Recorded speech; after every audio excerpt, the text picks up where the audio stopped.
नमस्कार दोस्तों, मैं हूं राजदीप तोमर और आपने देखना प्रारंभ कर दिया है TV30India.com का विशेष कार्यक्रम धर्मचक्र।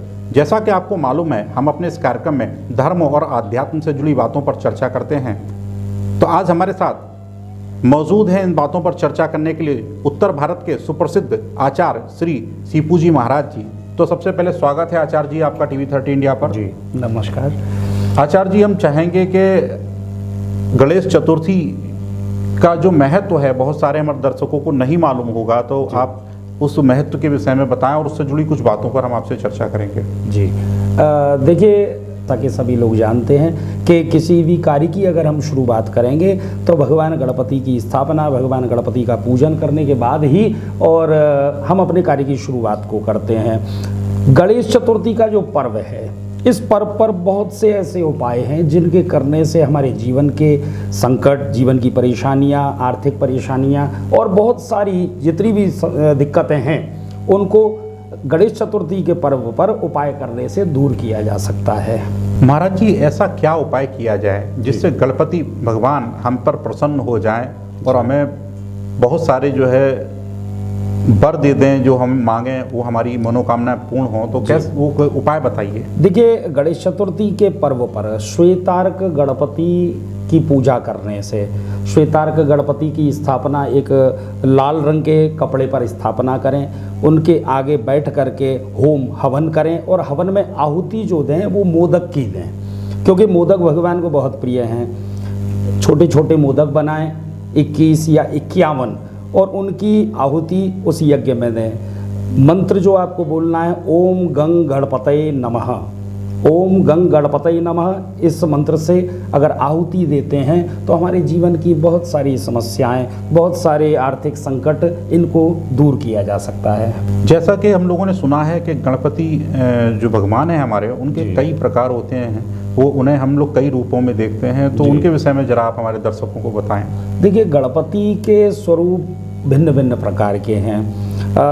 हमारे शास्त्रों में जो बताए गए हैं वो गणपति के संपूर्ण जो स्वरूप हैं वो 12 प्रकार के स्वरूप हैं। उन 12 प्रकार के स्वरूपों में हर महीने के अलग गणपति की स्थापना है और जिनको हम कोई भी हम घर में जब छोटी सी भी पूजा होती है तो हम द्वादश विनायक की पूजा करते हैं। 12 महीने के 12 गणपति की उनकी स्थापना करते हैं। जैसे महाराष्ट्र में अगर हम जाएं तो महाराष्ट्र में अष्टविनायक की पूजा, वहाँ 8 प्रकार के गणपति की पूजा लोग करते हैं। बहुत से प्रांतों में षड्विनायक की पूजा है, 6 प्रकार के गणपति की पूजा करते हैं। लेकिन संपूर्ण जो माना जाता है वो 12 प्रकार के गणपति की पूजा और 12 प्रकार के गणपति की स्थापना का ही हमारे शास्त्रों में महत्व बताया गया है। वैसे तो गणपति भगवान हमारे सभी कष्टों को दूर करते हैं, लेकिन ये जो कोरोना काल चला, इस दौरान बहुत सारे व्यापारी वर्ग के लोग परेशान हुए, उन पे कर्ज भी हो गए जी। कर्ज के तले जो दब गए हैं जी, वो लोग क्या उपाय करें, गणपति की किस तरह से पूजा करें, क्या करें उनके लिए कुछ? देखिए, आधुनिक युग एक ऐसा युग है जिसमें हर व्यक्ति की महत्वाकांक्षाएं बहुत हैं, मनोकामनाएं बहुत हैं और वो अपनी मनोकामनाओं के चलते आमदनी कम है लेकिन खर्चे ज़्यादा हैं और उन खर्चों की वजह से व्यक्ति कर्ज कर बैठता है, लोन ले बैठता है, बाद में परेशान होता है कि आखिर ये कर्जा मैं दूर कैसे करूं।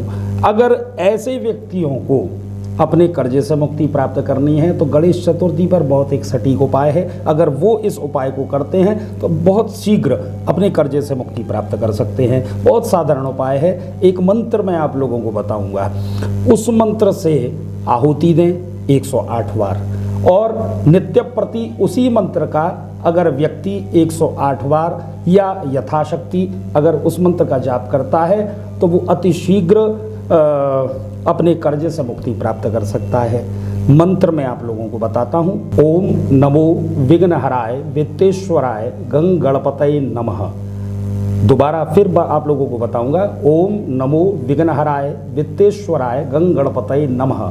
महाराज जी, जैसे बहुत सारे लोग हैं जो कोर्ट कचहरी के चक्करों में फंसे हुए हैं या मुकदमों में फंसे हुए हैं जी, वो उन लोगों के लिए ऐसा कौन सा उपाय होगा इस गणपति पूजा के दौरान, ऐसा क्या खास होगा कि जिससे उनके जो है कोर्ट कचहरी के मामलों में उन्हें जो है सफलता प्राप्त हो? जी देखिए, कोर्ट केस के लिए या आपसी कोई किसी का झगड़ा चल रहा है या घर में कोई विवाद की स्थिति है, ऐसे विवादों को दूर करने के लिए गणेश चतुर्थी पर एक बहुत अच्छा उपाय है, जिसके करने से हम लोगों ने बहुत ही पॉजिटिव उसके रिजल्ट देखे हैं। बहुत साधारण उपाय है, दही और शक्कर इन दोनों चीज़ों को मिला करके और उसमें अपनी छाया, अपनी परछाई देखनी है। परछाई देख करके उस दही शक्कर का जो घोल है उसको ले जा करके किसी कुत्ते को और वो दही खिला देना है। बस एक चीज़ का ध्यान रखें, वो कुत्ता आपके घर के नज़दीक का ना हो, अपने घर से थोड़ी दूर जा कर के और किसी भी कुत्ते को खिलाएं। आप उसमें अनुभव करेंगे कि कुछ ही दिन के बाद में आपका जो कोर्ट केस चल रहा है और या घर में कोई विवाद है तो उससे बहुत अतिशीघ्र निवृत्ति हो जाएगी। महाराज जी, हमारे दर्शकों ने एक सवाल भेजा था हमारे पास कि जैसे उनके जो बच्चे हैं जी, उनका पढ़ाई में जब मन नहीं लगता है, या कुछ स्टूडेंट जो तैयारियां कर रहे हैं किसी जो है हायर एजुकेशन में और उनका पढ़ाई में मन नहीं लगता है और वो शिक्षा जगत में ऊंचाइयों तक जाना चाहते हैं, तो वो लोग क्या उपाय करें? हाँ, ये एक आम समस्या है। ज़्यादातर माताओं के, बहनों के मेरे पास भी फ़ोन आते हैं कि गुरुजी मेरे बेटे का पढ़ाई में मन नहीं लगता या वो पढ़ना नहीं चाहता, पढ़ने बैठता है तो उसका मन पढ़ाई की तरफ ना लग करके और कामों में लग जाता है। बहुत साधारण उपाय उन लोगों को करना है। कोई भी लाल रंग का या सुनहरे रंग का, रेड या गोल्डन पेन, उसको लेकर के गणपति मंदिर में जाएं, भगवान को अर्पण करें, भगवान से स्पर्श करवाएं और स्पर्श करा करके और वो पेन बच्चा स्वयं उस पेन को इस्तेमाल करे। अगर वो इस प्रकार करेगा तो अतिशीघ्र उसका जो मन है वो पढ़ाई की और अपने आप आकर्षित होने लगेगा। भगवान गणपति की कृपा उसके ऊपर होने लगेगी। एक हमारे दर्शकों ने और सवाल भेजा हुआ था कि जो अविवाहित लोग हैं जी, जिनके विवाह संपन्न नहीं हो पा रहे हैं, बाधा आ रही है, जी, वो लोग क्या उपाय करेंगे ताकि उनके जो विवाह का रास्ता है वो बिल्कुल साफ हो और उनका विवाह हो? जी, देखिए, भगवान गणपति सब विघ्नों को दूर करते हैं और ऐसे लोगों के लिए मैं उपाय बताना चाहूँगा कि जिनके विवाह में रुकावटें आ रही हैं, विवाह के योग नहीं बन पा रहे हैं या सगाई हो गई छूट जाती है बार बार या बायोडेटा वापस लौट करके आ जाता है, उन लोगों के लिए बहुत साधारण उपाय गणेश चतुर्थी के लिए बताना चाहूँगा। ऐसे लोग मूंगे की माला, मूंगा जो रत्न है उसकी माला हो और उस माला में ओम वक्रतुंडाय हुम, इसकी एक माला अगर गणेश चतुर्थी के दिन वो करते हैं और उसी दिन से शुरुआत करके नित्य प्रति अगर इसी माला का जाप करें, इस मंत्र का जाप करें, तो उनके विवाह में जो बाधाएं आ रही हैं वो बाधाएं अतिशीघ्र दूर हो जाएंगी और अतिशीघ्र उनका विवाह संपन्न हो जाए। महाराज जी, आजकल हर व्यक्ति शक्तिशाली होना चाहता है, पावरफुल होना चाहता है जी, तो उसके लिए ऐसा कौन सा उपाय है कि वो शक्तिशाली हो, पावरफुल हो जी। ऐसा कोई उपाय? देखिए, शक्ति प्राप्त करना हर आदमी चाहता है कि मैं शक्तिमान हो जाऊं। शक्तिमान से मतलब केवल बल में शक्ति नहीं, आर्थिक शक्ति हमारी मजबूत रहे, बल में शक्ति मजबूत रहे, समाज में हमारी शक्ति का प्रदर्शन अच्छा हो, हर आदमी चाहता है। उसके लिए बहुत साधारण उपाय है। कुम्हार के चाक की जो मिट्टी होती है, चिकनी मिट्टी, उस मिट्टी को घर पर ले करके आएँ, ला करके अंगूठे के बराबर की भगवान गणपति की प्रतिमा बनाएं। प्रतिमा बना करके गणेश चतुर्थी के दिन और उनकी पूजा करें। पूजा करने के बाद में एक मंत्र मैं बताना चाहूँगा, उस मंत्र का अगर नित्य व्यक्ति एक माला भी अगर जाप करेगा, समाज में उसकी प्रतिष्ठा बढ़ेगी, सर्वशक्तिमान वो व्यक्ति हो जाएगा। जिस मंत्र का जाप करना है वो मंत्र मैं आप लोगों को बता रहा हूँ। ओम ह्रीम ग्रीम ह्रीम, दोबारा सुनिएगा, ओम ह्रीम ग्रीम ह्रीम। इस मंत्र का अगर जातक नित्य जाप करता है, गणेश चतुर्थी के दिन हवन करता है, तो उसे बहुत जल्दी शक्ति प्राप्त हो जाएगी। महाराज जी, भगवान गणपति का वार बुधवार माना जाता है, तो क्या उस दिन हमें कुछ खास ऐसा करना चाहिए जिससे वो प्रसन्न हो, हमारे ऊपर कृपा करें? जी, देखिए, भगवान गणपति हमेशा प्रसन्न रहने वाले देवता हैं। दूसरा, जैसा आपने कहा बुधवार, भगवान गणपति की का वार बुधवार भी माना जाता है और गुरुवार भी माना जाता है। कोई भी भगवान गणपति से संबंधित जो उपासना है उनको हम बुधवार को भी कर सकते हैं, गुरुवार के दिन भी कर सकते हैं। जैसे कि बुधवार के दिन उपाय करने में सबसे पहले बताना चाहूँगा, भगवान गणपति को दूर्वा अत्यंत प्रिय है, दूब घास जो होती है। अगर बुधवार के दिन व्यक्ति 11 या 21 ये दूर्वा के टुकड़े लेकर के और भगवान गणपति पर अर्पण करता है तो उसकी मनोकामनाएं पूरी हो जाती हैं। भगवान गणपति को सिंदूर अत्यंत प्रिय है।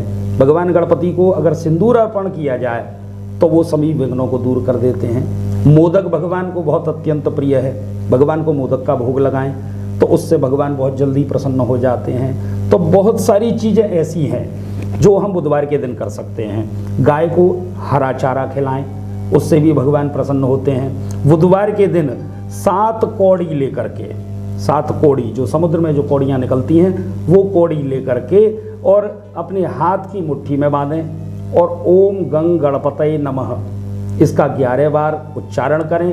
उच्चारण करने के बाद बहते हुए जल में, बुधवार के दिन बहते हुए जल में उन कौड़ियों को अगर विसर्जन कर दिया जाए, हमारे जीवन में जितना भी संकट आ रहा है वो सभी संकट भगवान गणपति की कृपा से बहुत जल्दी दूर हो जाएगा।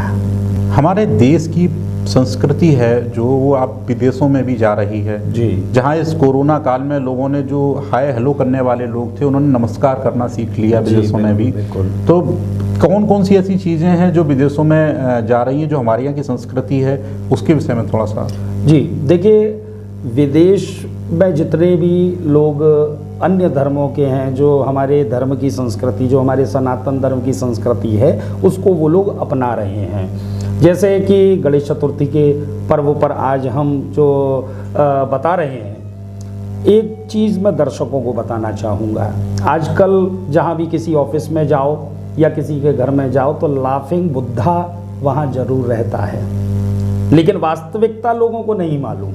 ये लाफिंग बुद्धा जो है ये हमारे गणपति का ही एक तरह से कहूँगा कॉपी किया हुआ है। चाइना ने कॉपी किया। जो नियम बताते हैं लाफिंग बुद्धा का लोग कि लाफिंग बुद्धा के पेट पर हाथ फिराओ तो धन की कमियां दूर हो जाती हैं, जबकि ये नियम हमारे शास्त्रों में बताया गया कि भगवान गणपति की पूजा के उपरांत भगवान गणपति के पेट पर अगर हाथ फिराया जाए तो धन और संपन्नता बढ़ती है। तो अन्य संस्कृतियों ने भी हमारे धर्म की जो संस्कृति है उसको अपनाया है, उसका नकल किया है एक तरह से। तो दर्शकों को बताना चाहूँगा कि भगवान गणपति की पूजा करें और उन्हीं के पेट पर हाथ फिराएं तो धन संपन्नता आपके घर में आ जाएगी। महाराज जी, एक हमारे दर्शक द्वारा सवाल भेजा गया था जो जबलपुर से हैं, उन्होंने एक सवाल भेजा था कि अक्सर जो है क्या कहते हैं जब हम तरक्की करते हैं कहीं ऊंचाइयों पर पहुंचते हैं तो लोगों की जो नज़र होती है हमें देखने की वो बदल जाती है, जिसे ये कहा जाता है बुरी नज़र से लोग देखते हैं। तो क्या बुरी नज़र से भी बचा जा सकता है, उसके कोई उपाय? देखिए, दृष्टिपात एक ऐसा दोष है, जैसा कि आमतौर पर लोग कहते हैं कि बुरी नज़र पत्थर को भी तोड़ देती है। उससे बचने के लिए गणेश चतुर्थी पर बहुत सटीक एक उपाय बताना चाहूँगा दर्शकों को, क्योंकि मेरे पास आमतौर पे लोगों के फ़ोन आते हैं कि गुरुजी मेरे बच्चे को नज़र लग गई या मेरी बेटी को नज़र लग गई। तो उसके लिए मैं बताना चाहूँगा, अगर नज़र को दूर करना है, बुधवार के दिन एक आईना खरीदें। आईना खरीद करके जिसकी भी नज़र उतारनी है उसको मंदिर में साथ लेकर के जाएं और उसका चेहरा उस आईने में दिखा करके और भगवान गणपति के अर्पण कर दें तो बुरी नज़र से बचा जा सकता है। ऐसा उपाय करेंगे तो बहुत जल्दी उसकी नज़र, जो कहते हैं कि नज़र उतारना, तो नज़र उतर जाएगी और दृष्टि दोष उसको नहीं लगेगा।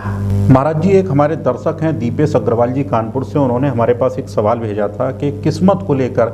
वो उनका सवाल था कि क्या हमारी किस्मत बदल सकती है, क्या हमारी किस्मत में जो पहले पूर्व से लिखा हुआ उसको क्या बदला जा सकता है, या जैसे बंद किस्मत जो कहा जाता है कि जो किस्मत फूटी निकल आई या किस्मत, क्या ऐसा भी कुछ होता है? जी बिल्कुल, जैसा कि लोग कहते हैं कि किस्मत का ताला कब खुलेगा।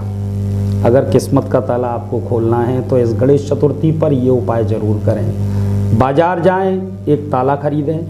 याद रहे कि वो ताला लगा होना चाहिए, आपको स्वयं लगाना नहीं है। दुकानदार के पास जा कर के ताला खरीदें, बस ताला बंद होना चाहिए और उस ताले को लेकर के बुधवार के दिन किसी भी गणपति मंदिर में जा कर के और भगवान गणपति को अर्पण कर दें। वहाँ से आ जाएं। जिस दिन भी वो ताला खुलेगा, चाहे वो मंदिर का पुजारी खोले या कोई अन्य व्यक्ति खोले, उसी दिन आपकी किस्मत का जो बंद ताला है वो खुल जाएगा, आपके सारे काम बनने लगेंगे। महाराज जी बहुत बहुत धन्यवाद कि आपके द्वारा बहुत महत्वपूर्ण जानकारियां हमारे दर्शकों तक पहुंचाई गई और जो हमारे दर्शकों के सवाल थे उनके आपने सही जवाब दिए, जो उनके जीवन में बहुत प्रभाव डालेंगे, बहुत असर डालेंगे।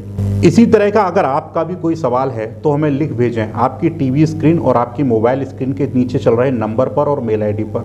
हम प्रयास करेंगे अपने अगले एपिसोड में आपके सवालों को शामिल कर सकें और उनके जवाब हमारे श्री सीपू जी महाराज द्वारा आप तक पहुंचाए जा सकें। और हाँ, अगर अभी तक आपने TV30 इंडिया का एंड्रॉयड ऐप नहीं डाउनलोड किया है तो प्लीज़ डाउनलोड कर लें उसे गूगल प्ले स्टोर से। साथ ही आप हमें फेसबुक और इंस्टाग्राम पर भी फॉलो कर सकते हैं ताकि ऐसी ही महत्वपूर्ण जानकारियाँ आप तक सीधे पहुँच सकें।